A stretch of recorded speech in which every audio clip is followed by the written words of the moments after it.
where the official residence of the president, he has said that the Bangladesh president coming forward, Mohammad Shahauddin, has said that the current parliament will be dissolved.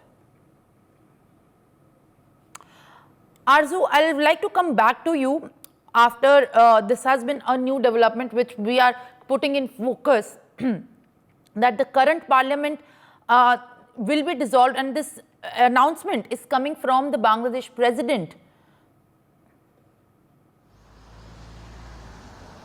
Well, yes, Simran, you know, Bangladesh President Mohammad Shahauddin has said that the current parliament will be dissolved as soon as possible according to the constitution. And also, you know, yesterday we have seen how unrest has happened in the Bangladesh, after which Sheikh Hasina was forced to not only resign but also to leave the country. And after, in fact, she left the country, there was ruckus, there were vandalism that took place in the Bangladesh. And also there was the meeting in which the president and all the parties were there, and also the president in an address said that, you know, the nation has addressed the nation from the Banga Bhavan and the official residence of the president.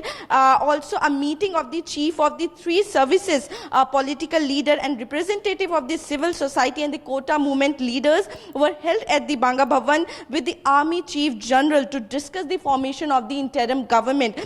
President, in fact, chaired the meeting where a condolence resolution was taken in memory of those killed in the protest, and prayer was sought for the forgiveness and the peace for their departed soul. Simran, if I mention, more than 300 people since last month has lost their life in the Bangladesh violence, the protest that is currently going on in the Bangladesh.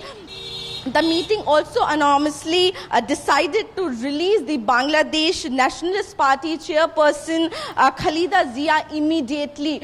So there has been a lot of talk about her name. She was the former PM and was sent to the jail after the crime was proved. Also, beside, it was decided to release all the prisoners detained in the recent movement in various cases. But the delegation, the entire parliament will be dissolved and the interim government will be formed. Yes, Simran. For more such videos, subscribe to the NewsX YouTube channel, hit the bell icon.